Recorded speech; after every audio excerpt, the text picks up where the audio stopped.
Conversando sobre filosofia, política e artes, tecemos o cotidiano, transmitimos realidades.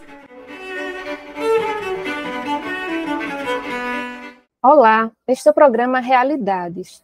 Meu nome é Bárbara Bastos, professora de administração da UFPE, e o nosso tema de hoje é sobre madrastas. As madrastas desempenham um papel fundamental na sociedade moderna, especialmente no contexto das famílias não tradicionais e reconstituídas. Embora a ideia de uma madrasta tenha sido estereotipada por contos de fadas e histórias populares ao longo dos anos, a realidade é que as madrastas têm um impacto significativo na vida de muitas crianças e adolescentes. Elas enfrentam desafios únicos, mas também têm a oportunidade de desempenhar um papel positivo e influente na formação dos jovens. À medida que a sociedade evolui, o papel das madrastas está sendo reconhecido e apreciado cada vez mais. Neste episódio, recebemos como convidada Duda Machado, manauara morando em Belo Horizonte, gestora da comunidade do Soma, que é Somos Madrastas, e diretora de Criação e Conteúdo, graduanda em Letras na UFMG, a Federal de Minas, e copywriter. Tem 21 anos, é enteada e irmã mais velha de 4 irmãos.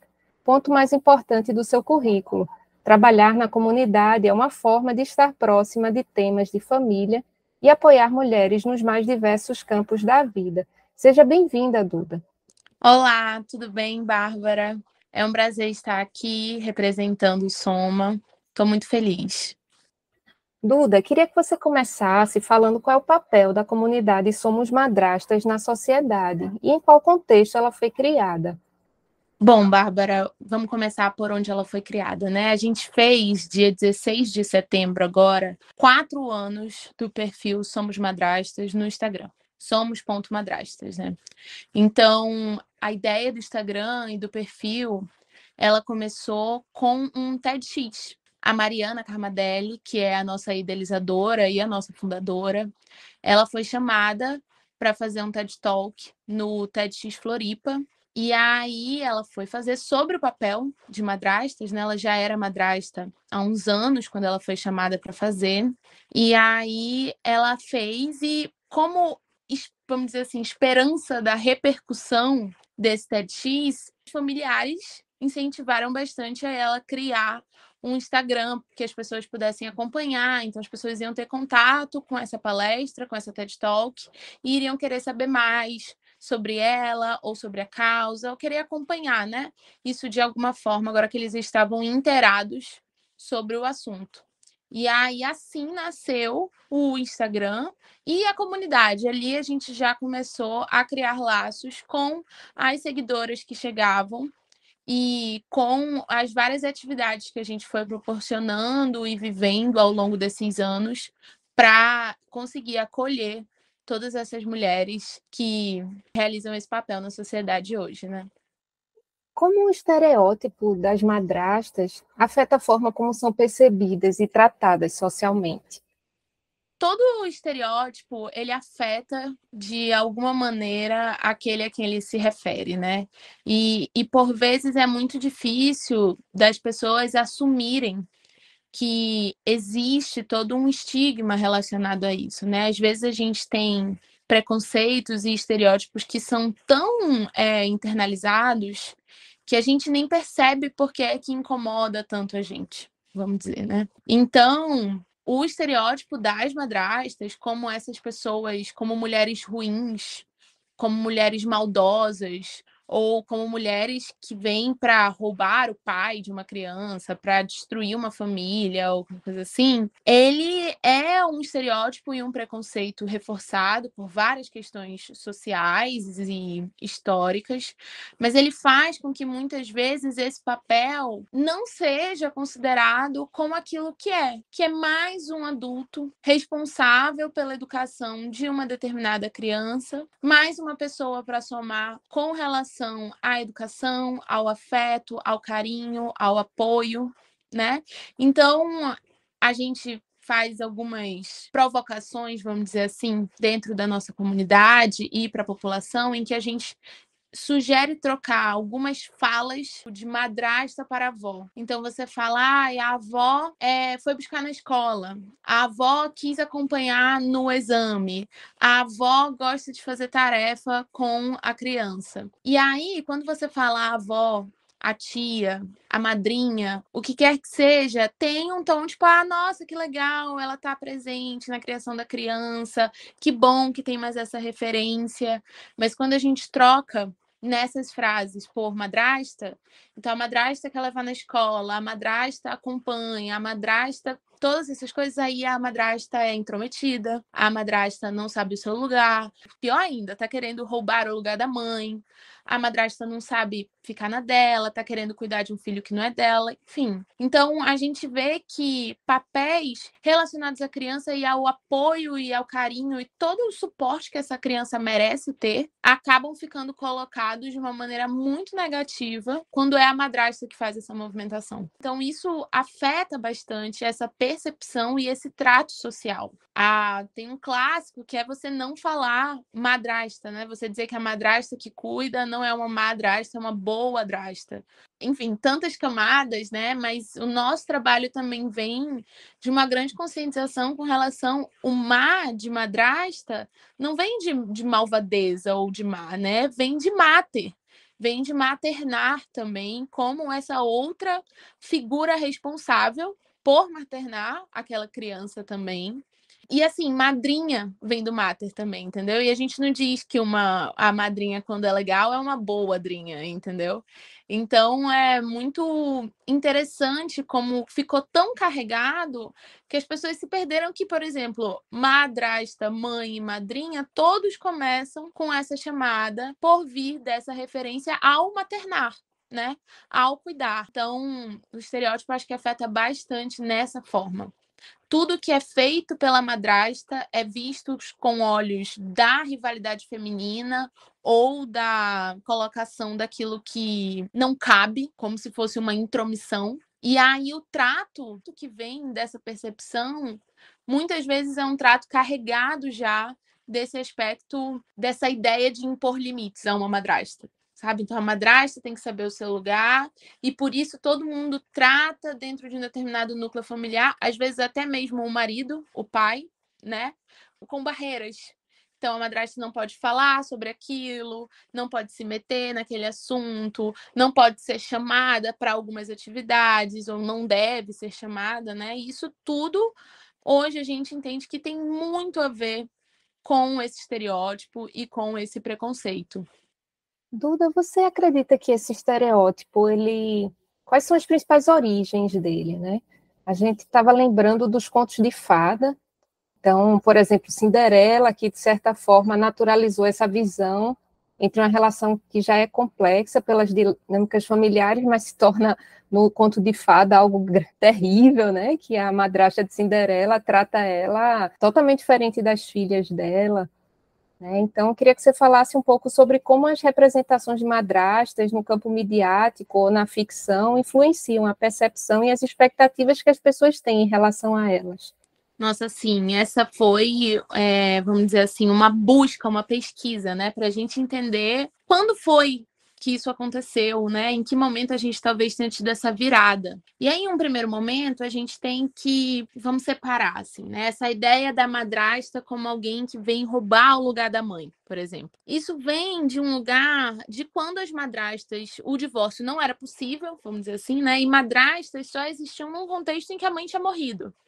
Então, a madrasta realmente vinha como vamos dizer assim, uma substituição ao papel da mãe. Era outra mulher que ia assumir os cuidados daquela família, daqueles filhos, porque a mãe realmente não estava mais presente. Hoje isso não é uma realidade, hoje a lei do divórcio está aí para deixar as pessoas se reconstituírem, deixar as famílias se reconstituírem, né? Os pais das crianças que decidem se divorciar, encontrar novos parceiros, ter novas relações, formarem novas famílias, outras configurações familiares.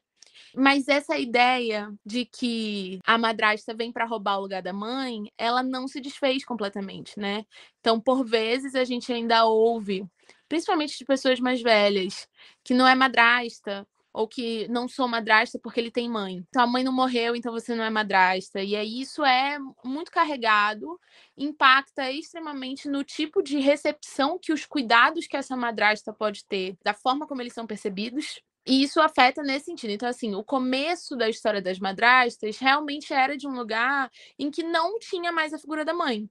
A mãe havia morrido, então o pai podia casar de novo, e aí vinha com esse tom, né? Com relação às histórias, o que foi acontecendo? Desde lá, os contos dos irmãos Grimm, esse bem lá do início, vamos pensar assim, dos contos de fada, que ainda nem eram contos de fada mesmo, né? A gente que deu esse nome, esses contos fantásticos e essas histórias que começaram a reverberar mais, todas as histórias que a gente vê, tipo a João e Maria. João e Maria é um exemplo muito bom. João e Maria foi pensado, a história foi pensada em um contexto em que aquele local era um local muito frio, realmente estava rolando uma escassez, vamos dizer assim, de alimentos. E aí a mãe, no conto original, deixava os filhos irem, porque eles iam morrer de fome ou de frio. Então, assim, ela escolheu abandonar os filhos para poder eles tentarem sobreviver com a comida que eles tinham, a disponibilidade que eles tinham.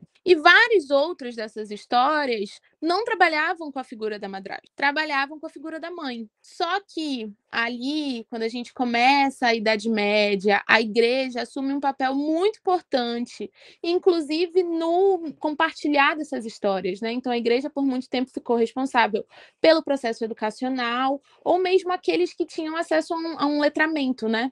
A mãe era uma imagem santa, né?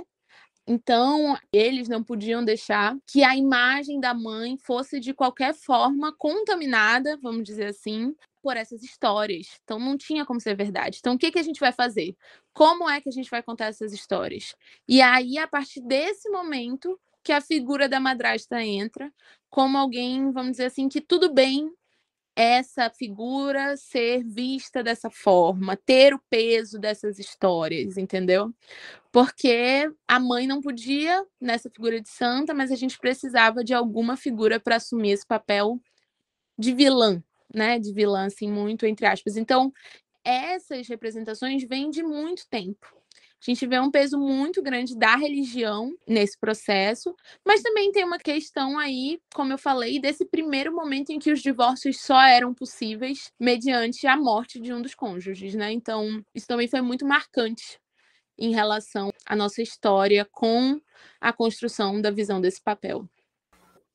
Será que essa questão da igreja querer proteger a imagem da mãe e colocar, enfim, deixar ou incentivar que se construa a imagem negativa da madrasta tem a ver com preservar a formação familiar original, ou seja, de inibir a ideia de divórcio? Porque, assim, hoje em dia a maioria das madrastas se tornam madrastas não por causa de viuvez. Eu não sei se você tem números disso, mas imagino que seja muito superior o número de madrastas que se tornaram madrastas com a mãe dos enteados vivos. Como é que você vê essa questão?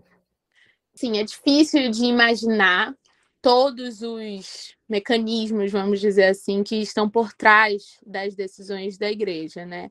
E a igreja que eu falo, né, pensando aí no histórico da Idade Média, como uma instituição que tinha uma força, um poder muito grande dentro do meio social da época, né? Então, assim, é óbvio que eu acho que essa instituição, tendo a família como um de seus pilares, vai fazer dos seus pronunciamentos e das suas ações todo o esforço que puder para manter essa base firme, né? Então, a família sempre foi uma base muito importante na construção do discurso religioso, principalmente da moral cristã, ocidental. Eu acho que talvez não tenha sido diretamente, vamos pensar assim, completamente intencional, mas isso com certeza reverbera, né? Com certeza reverbera no sentido de deixar essas mulheres em um lugar ainda mais passível de vergonha, sabe? Porque em muitos momentos a mulher existe uma vergonha, muito entre aspas, né? Existe uma vergonha social, vamos dizer assim, na mulher que se separa, né? Na mulher que se divorcia e já tem filhos. E aí essa mulher também que ocupa ou que é vista, né, como alguém que ocupa o lugar, que alguém que destruiu aquela família, isso não existe, né? Não é isso que acontece. Ninguém que está fora de uma relação consegue destruir uma relação. Então, assim, mas traz a vergonha, né? E aí a gente vê muito da questão da rivalidade feminina também. Então, como isso vem sendo alimentado? Nenhum desses problemas que a gente tem de preconceitos e de estereótipos, principalmente, e de percepções e trato social com madrastas, a gente não tem com padrasto. Então, o padrasto, ele é quem salva. Ele quis aquela mãe, ele aceitou aquela situação ou qualquer variação absurda dessas que a gente tem, né? Mas ele não é colocado como intrometido. Ele é um segundo pai, ele é, sabe? Ele não tá tentando roubar, ele não é intrometido. Graças a Deus que ele apareceu na vida daquela criança, daquela mãe, daquela família. Então, existe muito também do machismo da nossa sociedade estrutural aí, de um patriarcado fortíssimo que impacta. E aí a gente sabe que a igreja também teve um papel muito importante nessa construção, né? Então, esse é um paralelo que a gente gosta de trazer sempre quando vai conversar, que é essa forma como o padrasto é visto. É um mesmo papel, vamos dizer assim, né? Os enteados são enteados de madrastas e de padrastos, mas só um lado, só as mulheres que ficaram com essa visão péssima, né? Com essa visão estereotipada dentro do meio social. Eu vejo muito quando o padrasto é visto como alguém legal, como um ótimo padrasto, que se estimula que chame ele de pai. Olha que ele é tão legal que ele é chamado de pai. Só que quando a madrasta é chamada de mãe, também é isso? Comenta um pouco sobre essas diferenças, Duda. Nossa, não, né? Nunca que a madrasta, que tá tudo bem ou que a madrasta é incentivada, né? Por vezes, inclusive, a madrasta não se incentiva nem a chamar de madrasta. É uma tia, né? É a tia Ana, a tia Duda, a tia Mari, não é a madrasta, né? Eu não falo, oi madrasta, tudo bem? Igual eu falo, oi mãe, tudo bem? Então, assim, tem essa diferença muito estrutural e isso impacta bastante. A gente realmente vê que existe uma reafirmação na nossa comunidade, a gente tenta mostrar para os nossos apoiadores, para quem está junto com a gente, que as melhores formas de buscar uma boa relação familiar com o seu enteado, com o seu marido, com a mãe do seu enteado, é dando a segurança de que você não está tentando entrar no lugar de ninguém, né? Você não está tentando usurpar o lugar de ninguém. Porque é um medo, a gente tem muitas madrastas na comunidade que também são mães,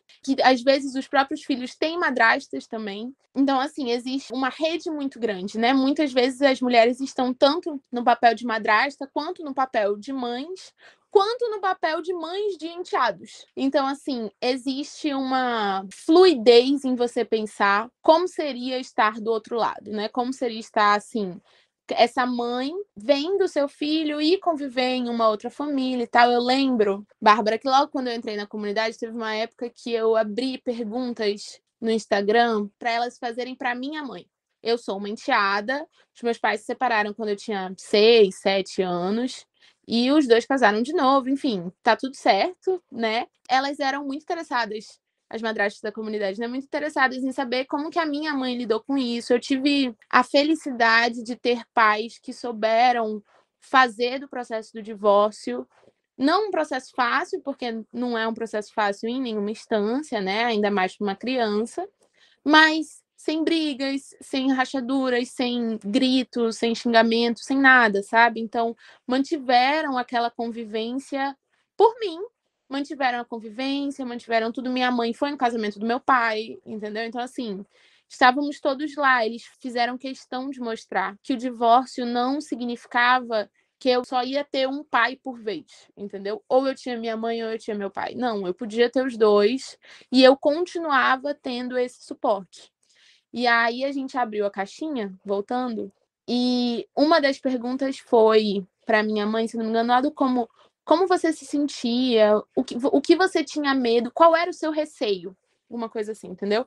Qual que era o receio em ter uma filha? E aí a minha mãe, muito honestamente, respondeu para elas e falou que era muito difícil para ela, como mãe, abrir mão de saber como que ia ser a convivência da sua filha em outra casa. Então, que a mamãe não tinha como saber como essa madrasta ia me tratar. E aí vem o peso do preconceito também, né? Porque aí você não pensa.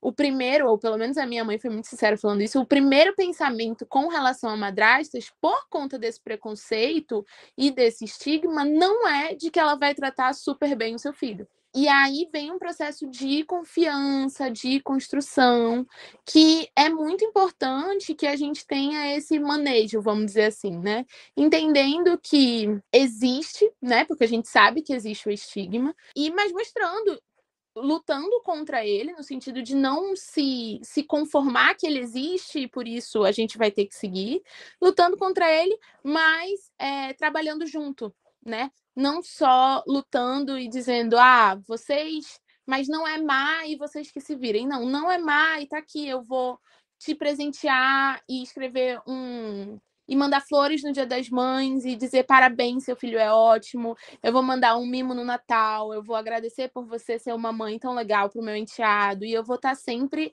nessa tentativa de deixar claro que eu não quero o lugar da mãe. Eu, como madrasta, não quero o lugar da mãe. Eu quero meu lugar de madrasta. E é isso. E isso não é uma competição, né? Lembrar sempre que isso não é uma competição. Só que é muito difícil para a sociedade entender que mulheres não estão em competição, né?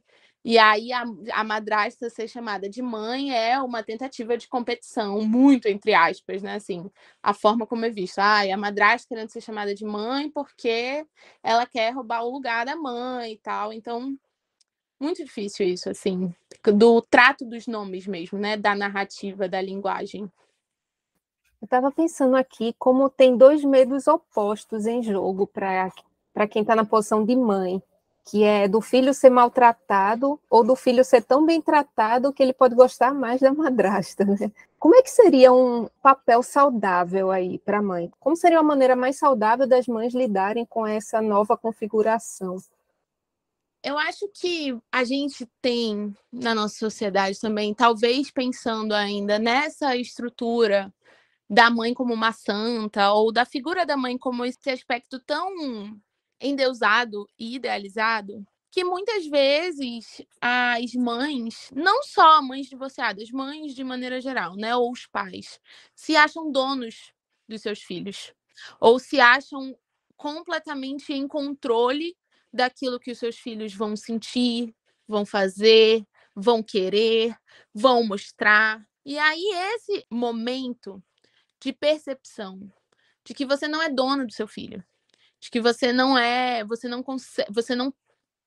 consegue mesmo, né? Em algum momento da vida talvez você ainda consiga, mas não por uma vida inteira, você não vai conseguir controlar de quem seu filho vai gostar, o que o seu filho vai querer, como o seu filho vai lidar, né? Então, acho que um papel saudável, e aí não só com relação ao divórcio, né, ou a ter uma madrasta, ter um padrasto, nada disso, mas a essa ressignificação da maternidade como um espaço de dominância, né?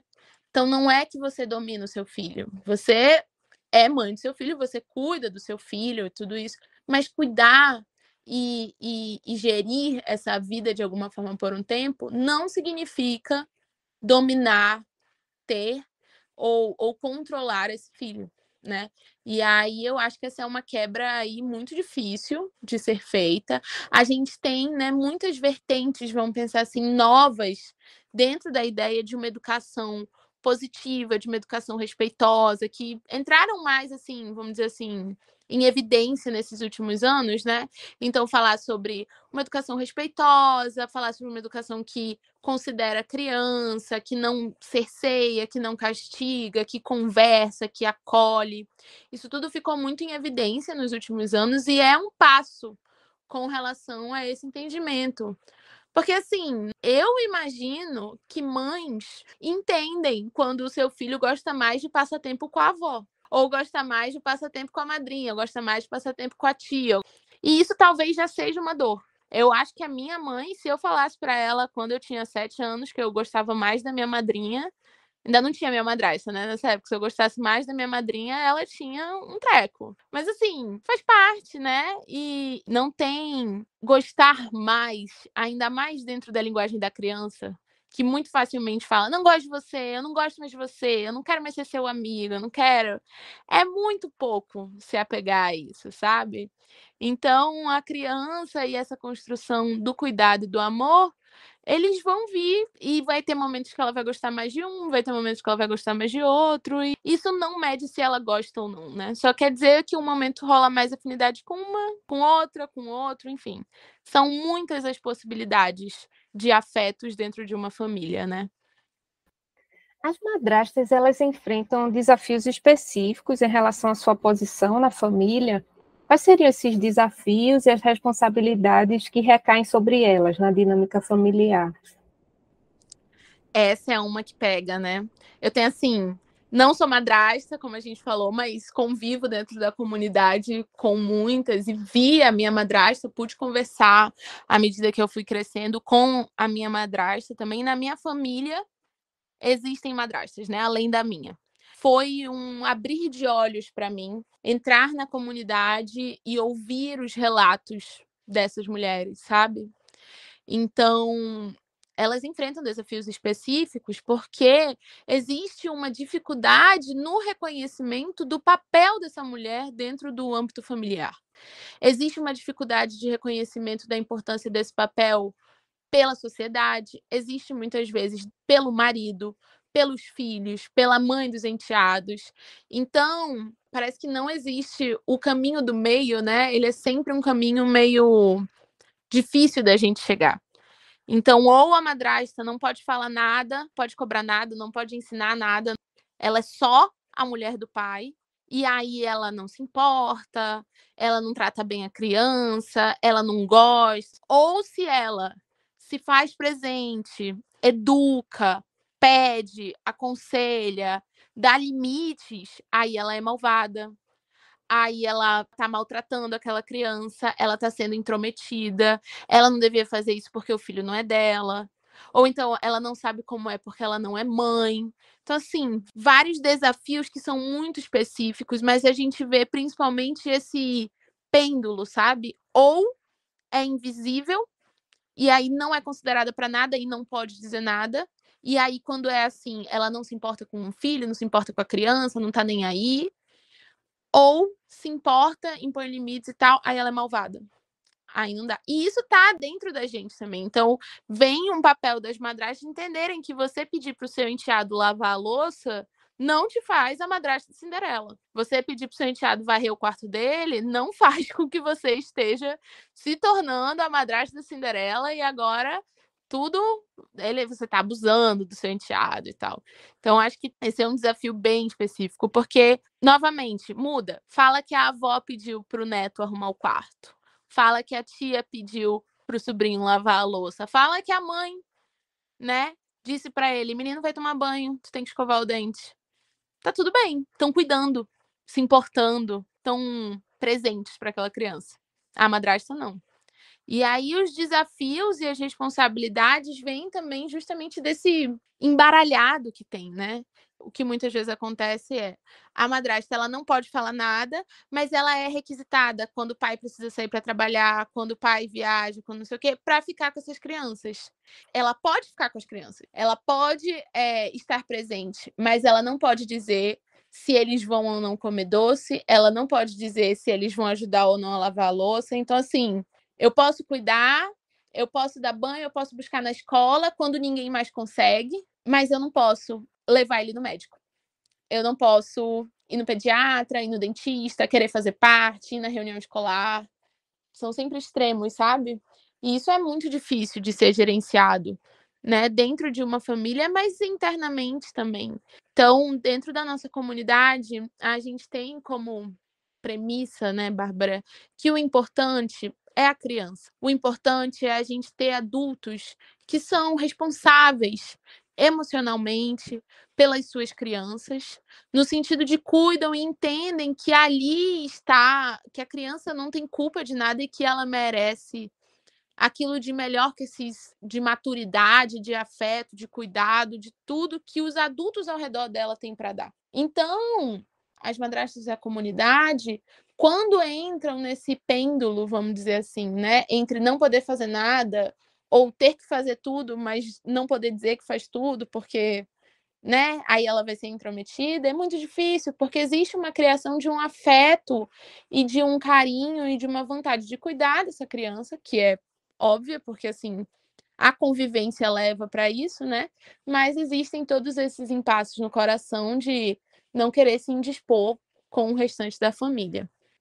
É uma tarefa bem difícil, né? Eu fiquei pensando aqui nos contos de fadas, talvez precisasse de poderes mágicos para conseguir, assim, participar tanto do cuidado com as crianças e, ao mesmo tempo, não poder fazer coisas básicas para educar, como cobrar que alguma tarefa seja feita, né?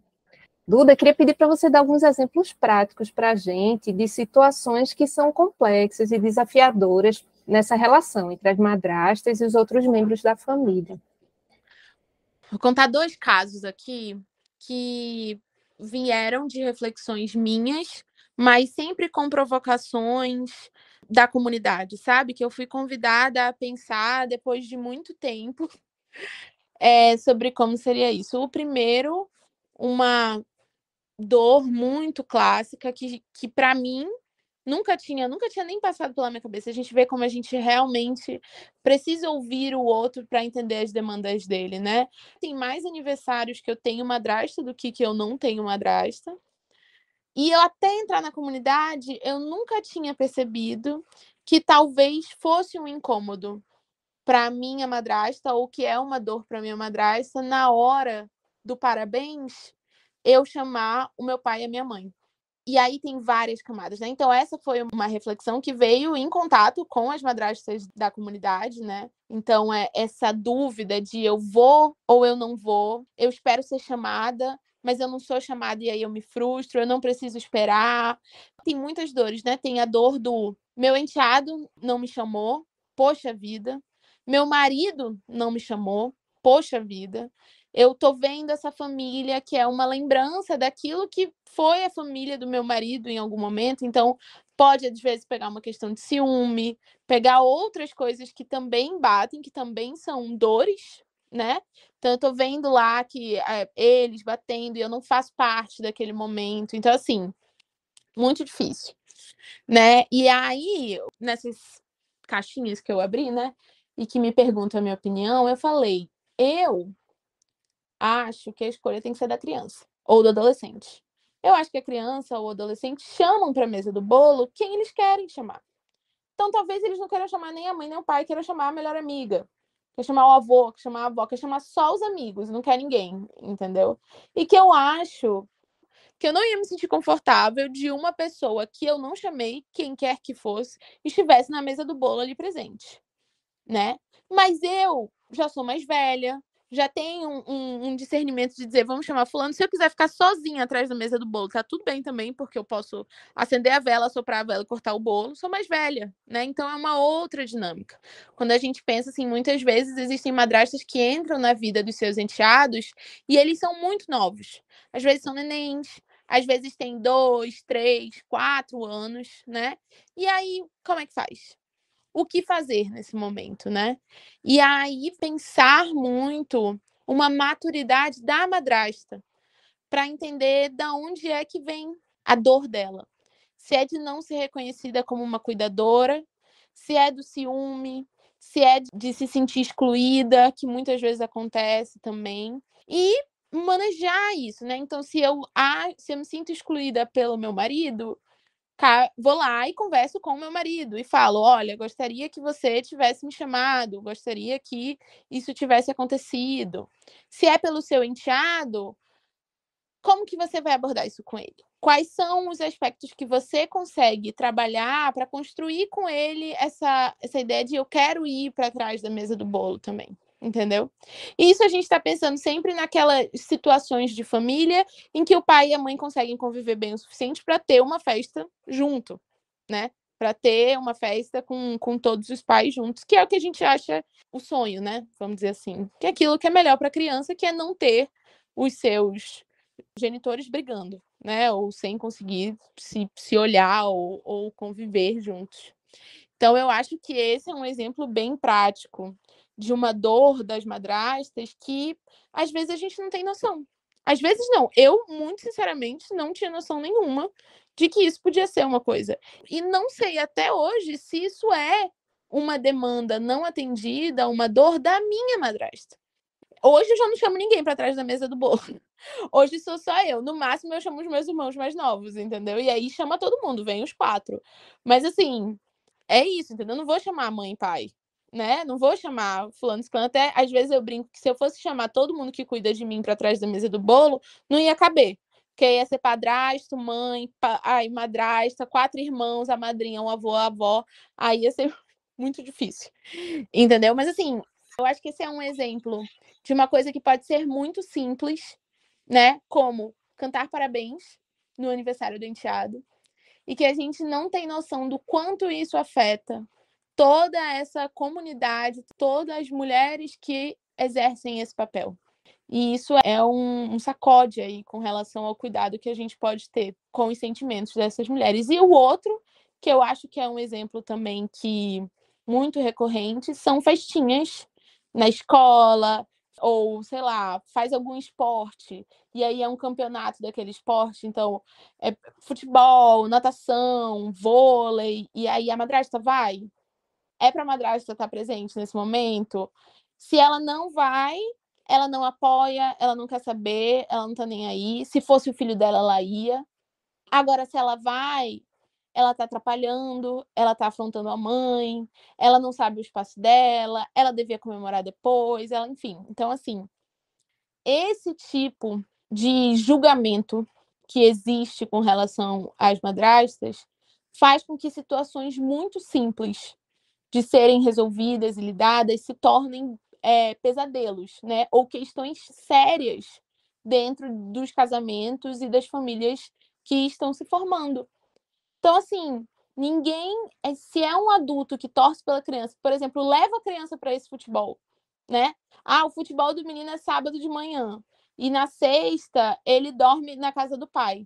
Mas aí, no sábado de manhã, quem acorda para levar ele no futebol é a madrasta. Mas quando é o campeonato, a madrasta não pode ir. Então, assim, ela tá ali, ela tá presente, ela tá buscando, ela tá levando, ela tá torcendo no dia a dia, mas quando chega uma festa, chega uma comemoração, aí ela não pode mais ir. São exemplos, assim, muito doídos da gente refletir sobre. Acaba aparecendo novamente como se fosse uma babá, né, das crianças, que não viaja com a família, que não está nas festas, mas que é quem às vezes passa mais tempo no dia a dia, ou pelo menos muito tempo, cuidando das crianças, né? Eu queria que você falasse, Duda, sobre como as madrastas podem encontrar apoio e recursos para lidar com esses desafios na comunidade Somos Madrastas. Eu acho, em um primeiro momento, que é muito importante para qualquer dor que seja, mas aqui a gente está falando das dores envolvidas no viver a madrastidade, né? Mas em qualquer dor que a gente sinta, encontrar outras pessoas que sentem essa mesma dor, que têm esse mesmo calo, vamos dizer assim, e que andam por caminhos parecidos, é reconfortante. Perceber que você não está sozinha, que aquilo não acontece só na sua casa, que você não está exagerando e que isso é realmente ruim. É ruim não poder ir para o campeonato, entendeu? Não é que você está exagerando, é que é ruim mesmo. Você achar outras mulheres que vão te ouvir, que vão te entender, que vão conseguir compartilhar até do que elas já conseguiram fazer. Isso é de uma potência sem tamanho. Encontrar mulheres que também passam por isso e que vão poder trocar com você sobre histórias e apoio mesmo. Então, assim, essa é uma pergunta que eu fiz uma vez na comunidade. Você, quando vira madrasta, quantas amigas madrastas você tem? Sabe? E porque aí existe esse estigma todo e as pessoas têm uma dificuldade gigantesca em entender esse papel por todas as razões que a gente falou aqui hoje, né? E aí, como é que você se sustenta? Como é que você compartilha, desabafa, se sente acolhida, apoiada pelas suas amigas, se você não tem nenhuma amiga, né, que consegue vivenciar isso mesmo? Então, você não encontra redes de amigas madrastas, entendeu? Você não tem isso. E dentro da comunidade você tem. Dentro da comunidade são mais de 900 mulheres hoje, assim, do Brasil à Inglaterra, ao Canadá, todos os lugares do mundo. A gente tem pessoas apoiadoras, mulheres apoiadoras, que compartilham suas dores dentro da nossa comunidade. Mas que esse é um primeiro recurso fortíssimo, que é se perceber em grupo, se perceber em companhia, perceber que você não está sozinha, perceber que aquela dor não é só sua. E aí, a partir do momento que você recebe isso, eu diria que aí é onde você encontra o apoio, né, de outras mulheres que estão tentando lidar com isso da melhor forma possível.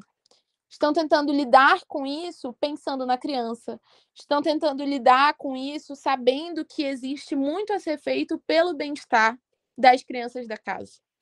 E que estudam sobre inteligência emocional, estudam sobre formas de comunicação, estudam sobre educação, estudam sobre as fases da criança, da primeira infância, da pré-adolescência, do adolescente. Mulheres que estão dispostas a fazer desse caminho um caminho proveitoso para todo aquele núcleo familiar. E isso é muito importante. Então, os recursos da comunidade também vêm com muitas provocações com relação ao que é que dentro de mulheres que ocupam o papel de madrastas ainda pode ressoar de maneira não tão positiva dentro dos comportamentos. Então, quais são os convites e os problemas que a gente tem que vão ser relacionados à nossa falta de maturidade? Então, quais são os convites que a gente tem que fazer para a nossa própria reflexão do: será que eu estou sendo imatura? Será que isso não é uma coisa a melhorar em mim?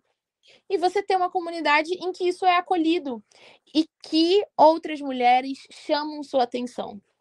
Então, não é que vai ser alguém que não faz ideia do que você tá pensando, entendeu? A gente tem os grupos VIPs na comunidade, né? Que são grupos só de madrastas no WhatsApp, e com a Mari e comigo, em que elas podem trocar histórias. É um grupo aberto, assim, é um grupo de WhatsApp normal, tem um limite que a gente entendeu que é o limite ideal de pessoas para se ter em um grupo para você conseguir compartilhar histórias e tudo. E aí, nessa troca, então as mulheres, as madrastas e as nossas apoiadoras se chamam a atenção. Falam: olha, entendi, é difícil, mas acho que você tem que olhar isso, isso e isso. Acho que você está sendo imatura com isso, isso e isso. Então, não é um trabalho de passar a mão na cabeça e dizer: poxa, que difícil. É um trabalho de: sabemos que é difícil, estamos juntas, vamos juntas, mas vamos olhando também para aquilo que a gente consegue melhorar como ser humano, como mulher, como indivíduo, aquilo que a gente vai conseguir evoluir. Então, muito além desse apoio, a comunidade se torna uma forma de compartilhar saberes, ajudar a gente a evoluir. Esses são relatos lindos que a gente recebe de mulheres que tiveram uma transformação mesmo ao entrar em contato com a Mariana, com os dizeres da comunidade e com as outras madrastas. Isso é muito importante para a gente. Muito legal, Duda. Eu estava pensando aqui como o fato de existir um estigma em torno do tema faz com que não se fale tanto sobre ele quanto deveria, né? Eu conheci a página alguns anos atrás por causa de amigas que são madrastas, e eu comecei a ler os conteúdos e, assim, foi muita coisa que eu nunca tinha parado para pensar. E que eu vejo que envolve toda a sociedade, não apenas as madrastas, porque todos nós convivemos com madrastas, né? Então, até quando a gente vai convidar crianças para um aniversário, né? Então, nas reuniões de escola, a gente entender que tem madrastas ali, e a gente conseguir ter consciência sobre as dificuldades e como lidar melhor com tudo isso, né? Eu queria que você falasse um pouco sobre essa proposta que existe o projeto de lei em andamento, que é para garantir o primeiro domingo de setembro como Dia da Madrasta, e qual a importância da proposta de existir esse dia comemorativo. Então, esse dia, ele foi idealizado por uma mulher incrível, que foi a primeira mulher a falar sobre madrastas e essa dificuldade dentro do Instagram, que é a Roberta Palermo. Ela é a criadora da Associação de Madrastas e Enteados, AME. E foi dentro dessa associação que nasceu o pedido por esse projeto de lei.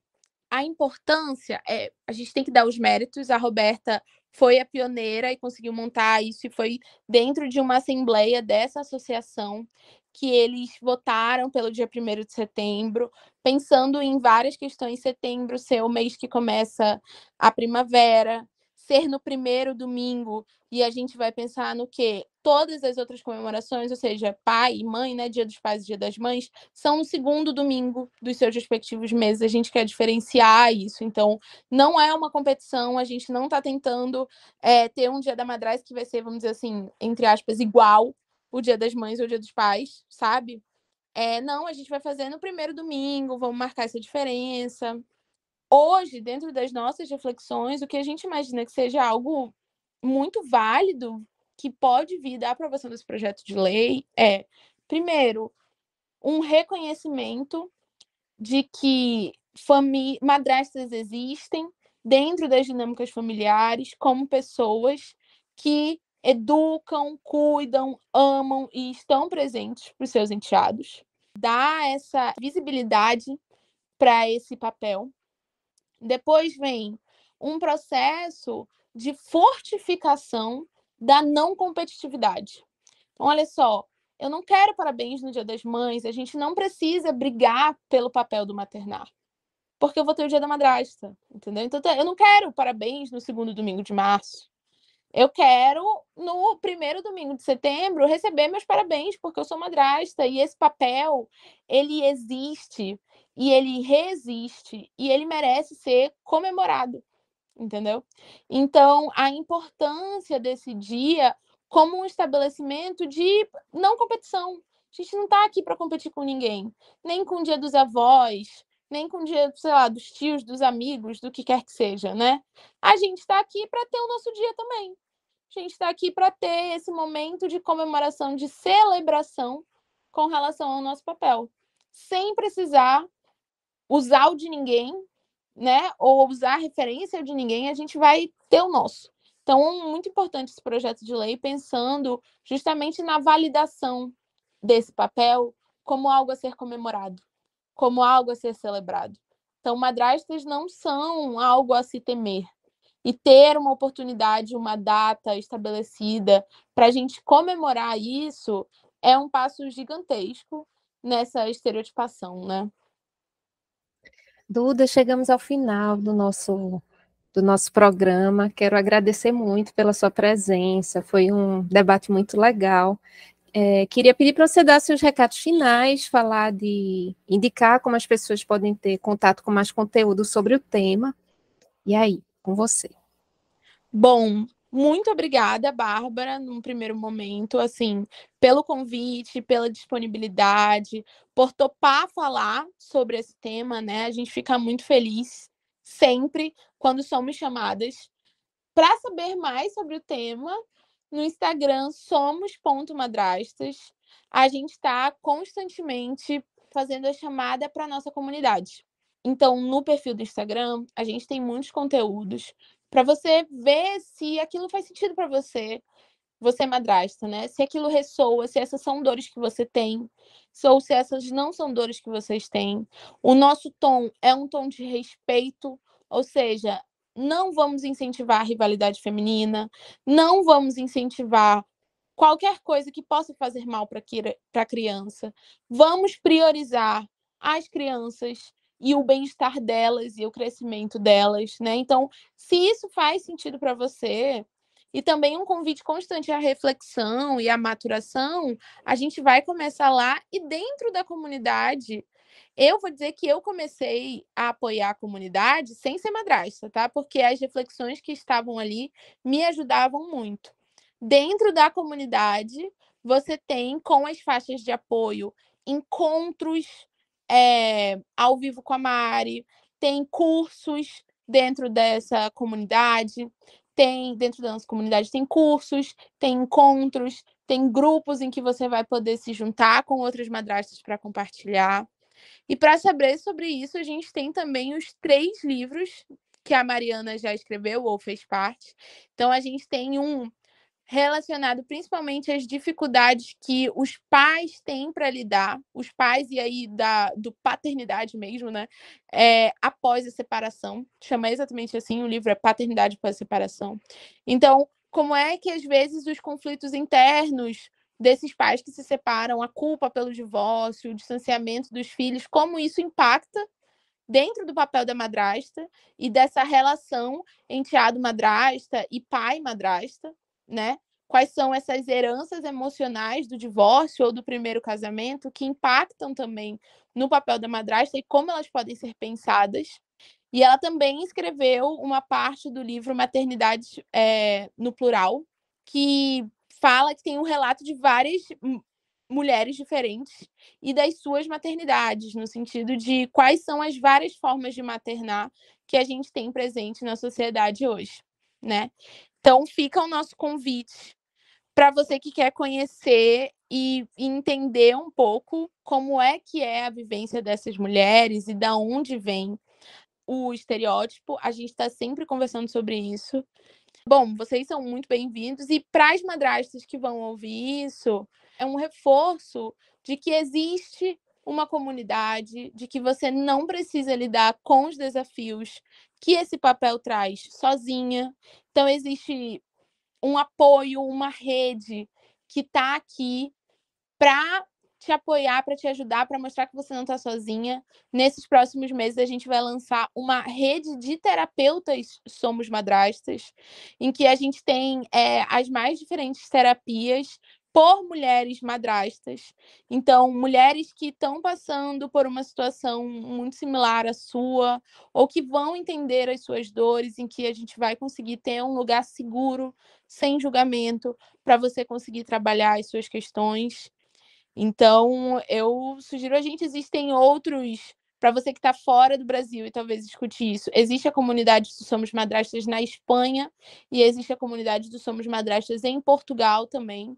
E vamos juntas, apoiem, levem, mesmo que você não é madrasta, fale sobre isso, não fique chamando de boadrasta, explique que vem do maternar, porque esse processo é muito importante na desconstrução dos preconceitos ligados à madrastidade. Obrigada mais uma vez, Duda. Obrigada ao ouvinte que esteve conosco. Você pode ouvir o programa Realidades na Universitária FM 99.9, na região metropolitana do Recife, ou na Rádio Paulo Freire AM 820, ou pelo site do Núcleo de Rádio e TV da Universidade. O link está na nossa página do Instagram, @RealidadesUFPE. Comente o que você achou do programa na nossa página do Instagram, pode mandar mensagem. E você também pode ouvir pelo podcast nos melhores agregadores. Até domingo que vem.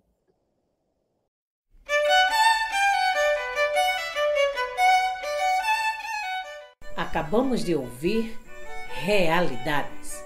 Oferecimento Proeste, UFPE.